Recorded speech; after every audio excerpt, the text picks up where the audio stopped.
We are live. Happy Friday. Over to you, Brother Raphael. Good afternoon, good morning, and good evening to every one of you. We don't know where you're catching us from, but we're coming to you live from Adelaide. My name is Nyabuti, and we are very grateful to have you on board, joining us. We're just giving you an update, our weekly live update. And today we just want to look at the power of choice. And then later on, of course, when I finish my presentation, I will give my two sisters the opportunity to introduce themselves, and then we can move on from there. But as for me, my name is Nyabuti Raphael Ndlovu.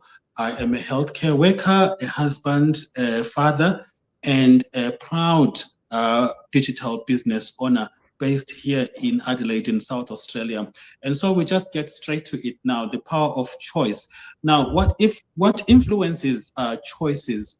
First, we look at fear. People make choices because they fear something. There's a fear of the unknown. So sometimes they don't choose what they are basically meant to choose because they have fears. And I know that when it comes to digital business, a lot of people, even yesterday, I got messages, people asking me, "Is this sounds like it's a scam?" I said, no, it's a scam. It's not a scam.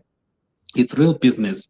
It's very genuine business. If it was a scam, I would not even be advertising it myself, because I would not even want you to know that I'm involved in scandalous things. That's just as plain as that. So people make choices based on that. They fear something. If they don't have fears, they are easily influenced to go and make a choice towards something. The environment that we live in also has some influence on the things that we choose. Sometimes we know that when we're living in an environment, all of us here are Adventists, and we know that there are some things that are very well known to Adventists, and they will probably not choose something because it doesn't align with our religion. It doesn't align with our beliefs. And the same occurs with culture. Sometimes we make decisions because in our culture, back in my country, we do things this way. So if this is presented this way to me, I can't choose this because it contradicts what my culture says. It will force me to do something that is against my culture, so I can't choose it.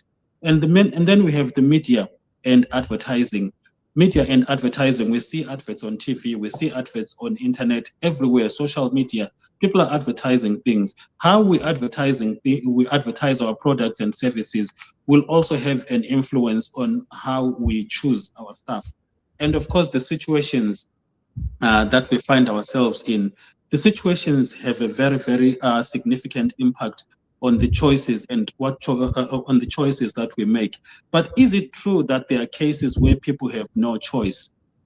Somebody might say, many times people say, I didn't have a choice, so I had to do this. I had to do this for my children. I had to do this for my family. I had to do this for myself because I really didn't have a choice.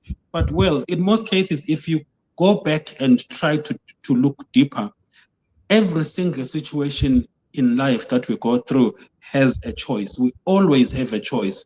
There is always a choice. And what makes things different is the intensity of the situations we find ourselves in. Sometimes it's a life and death situation. And we know from our history, there are people that have opted to die for Christ. In fact, talking about Christ, we know that Jesus came to die for our sins. It was a choice for him to decide whether, should I go and die for them, or should I just stay in heaven? You know, he had those choices, but he decided and just said to himself, but I love those people. They are my creation. I love them. Let me go and die for them. It was his choice. You know, he could have decided not to come and die for our sins. And if you even look at the story of Meshach, Shadrach, and Abednego, they were given options. You worship this image, or you are thrown into a furnace of fire. Regardless of the situation, it was a difficult situation, being thrown into a furnace of fire. That's just instant death. But they still chose, okay, we are not going to worship you. Whatever happens, it doesn't matter. God will save us. But even if he does not, we are not going to worship you. This is what we have chosen. We are not worshiping you. We will worship the true God. They still chose, even despite the intensity, the hardship of that situation. Even if it means death, we will choose God. And that's what they decided. So basically, that's what I have for you today, as we do our weekly live update. And I'll now hand you over to my sister Naomi to introduce herself fully and present what she's got for us. Thank you so much, Brother Raphael. Good afternoon, Australia. We are all coming live from Australia. We are based in Australia, and the weather is so good today. We have sun around. It's we are counting days to end the winter, and we are so grateful this far. Thank you so much for watching. We do not take anything for granted. We are glad you are here, and hopefully you'll be inspired as we come each and every week to share some wisdom nuggets because we are here to educate one another and grow in this digital space. So my name is Naomi. I'm a wife, a mom of two boys, and I'm originally from Kenya, living in Adelaide, South Australia, a full-time healthcare worker and a successful digital business owner. So today we're just talking about choices that we make in life. You know, some choices comes a point where we are forced. You do not have anything else left other than to make a choice, either to say yes or no. And when we talk about our lives, especially being healthcare workers, wherever you are based, either abroad or in other parts of the world, we work, and most of our jobs they are so demanding. It can be mental, it can be intellectual, it can be physically. And you know, as we continue to grow, we are not growing young, we still growing old, and at some point we retire. Or even before we retire, we may become tired of what we are doing. Maybe if you are at this point, if you are able to do multiple jobs, you are able to connect shift after another, there comes a time where you become tired and you can't do it anymore. Now, this is where it comes where you need to question yourself, because if you retire or if you become tired, still bills do not wait. You need to pay your rent or mortgage. You need to keep on, if you are living abroad, for us, bills do not wait. There are a lot of bills involved and do not wait. Then, do you have choices already that you are making now or preparing ahead of that, that you are able to meet all these financial obligations without stress and without worrying about your future? And that's where now you need to take a look and check the options around that actually fits around your schedule and works best for you. And that's why we are here as a migrant mom, and we have a dad here, where we have looked around and we have found that being in the digital space, especially online business, is the best choice because it's flexible. You can do it from anywhere. It's portable. You can move with your business anywhere around the world, and it fits around busy schedule. So if you're looking for an option to prepare ahead, this is a good option to look around because it fits around. You do not need to leave your job. You can build this business because it's long-term building. It's not an overnight quick rich business. It's a business you build as you go along with your life, and in the future it will replace all the rest of the things that you are unable to do. Another question that we usually ask ourselves at some point as well: have you considered circumstances? You know, in this life things change. We do not know what happens tomorrow. Sometimes you may realize you have become the only sole breadwinner in your family, or maybe you can be injured at work. And these are the things that happen. It's not something we talk about that we do not know. We have friends who are doing this business because they were involved in injuries, back pain, and other things, and they were not able to work. And that's why when they started to check for something else to do.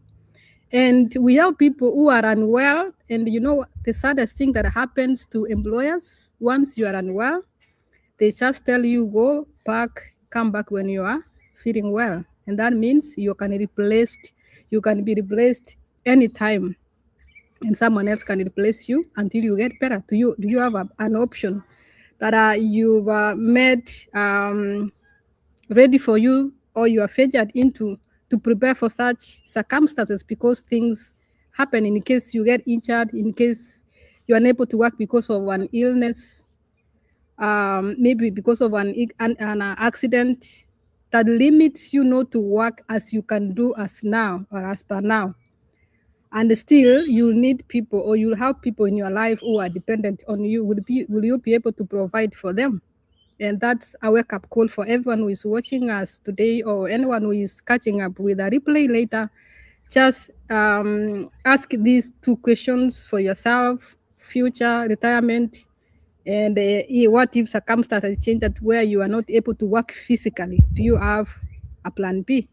A plan B now is a necessity and it's not a luxury. So check this business out, and it fits around your schedule and it ticks most of the boxes. But until you check it out, then you won't realize that is something that you can do. So check it out and we'll be happy to help you around.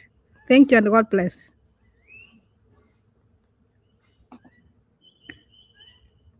And now Sister Joyce will do her presentation. Good evening, good morning, good afternoon, everywhere you are watching us from, our audience. I am that mom, and that is my choice. Today we are talking about the choice and making how our choices always impact our lives. I choose my family over anything because at the end of the day, whether I will work until I retire at 60 something, whether I will retire very soon, it is all about my children, my husband, have family that we are looking after, that we are providing for. The choice will be that, yeah, young people or maybe single who don't have responsibilities, they have also their choices. But the choices always come. I can have a choice that maybe that choice is I have to make that choice because I am fearfully, I have some negative thoughts, and I said, okay, I will work until 70 years because I don't have choice. That is not a choice, that is a fear. So there is some choices that people will call a choice, but it is only the negativity, the fearful of just stepping out of their comfort zone. For example, people who grow up with their families, mom and dad, they are full-time workers, and them they don't have any other idea of how they can go out of just become like being employees, but they think that working for salary, paycheck to paycheck, it is their choice and that there's nothing else they can do. Those people, they don't have choice, but it is the negativity or even mindset that they grew up with. For us, we have opportunity because rather than being fearful, you can, like, there is this proverb, they say, you never stop. um how do they say it? They say that never get fear to do something. At least do something and fail instead of failing do it to do something. So we have the mindset. If we have a mindset saying that I will try anything that can redeem me, as Sister Naomi said, that when you get sick, you are either on long service leave or you are being paid sick leave, but you don't know how the body, also our body and our health, can put us down. So if you are completely unable to go to work, which choice will you take? Will you depend to be dependent to any assistant? Or if you have a choice and not lean on your negativity or maybe the fearful, why can't you build something that when the choice has finished and even your opportunity or potential has started, then you will rely on saying, okay, I have a basket. They always say that don't never put all your eggs in one basket. That is what my sister and my brother and myself and all the community that we are in this business, we don't want to put all our eggs in one basket. Our business is not to get rich quickly, as my colleagues have said, but it is a basket where if I can get sick, I know that my bills will be paid. If I can work part time, I know that there is another part time somewhere else in the business. That is the choice that we have made. So, our viewers, our audience, everywhere around the world, you have to make a choice, and the choice you are making today, it will be an opportunity that will redeem. It will save you. It will save your children also in the future. And multiple choices, it's always the best, because when one thing fail, another thing will be carrying you on. So I made a choice of being a mother, being a wife, and I know that that choice will not be negative at any point. This young man, he grew up like parentless. Now, time we are at the park after picking up the kid, after picking him from school. So it is also a choice. Not children from school, they go to long after school care because the parents are work endless. It is also a choice. So my friends, my audience, wherever you are, if you're immigrant living in a diaspora, if you are even in Africa, we have multiple choice that we can do in life that it can help us, not only us, even our neighbors. Right now, I'm able to even look after a child's neighbor if they need my help. So thank you so much for watching us. Your choice you are making today, it can be a great choice for your community, your family, and even your friends. I hope you have been inspired. And if you resonate with us and you want to learn multiple choice of how you can survive in this day and age and the hard economy, please reach out to us and we'll be happy to help you. Indeed. Thank you so much, Sister Joyce, and thank you so much, Sister Naomi, for the updates that you have given us about the issue of choice. You know, sometimes we make good choices, sometimes we make bad ones, but it's human nature. We'll always want the easy way out. And but something, you know, something that gives you comfort sometimes comes at a cost. Sometimes we want to stay in our comfort zone. We choose to stay in our comfort zone, but it comes at a cost. We miss out on good opportunities. And today, as we sign out, we, the three of us, we have made a choice. And the choice that we have made is to embark on digital business. You want to find out more about our digital business, there are the 3 websites there. You can inbox any one of us and we'll help you and guide you to make a choice that will lead you to success. We thank you so much for joining us once again, and we wish you a pleasant weekend. Thank you. Thank you. Bye. Blessings, everybody.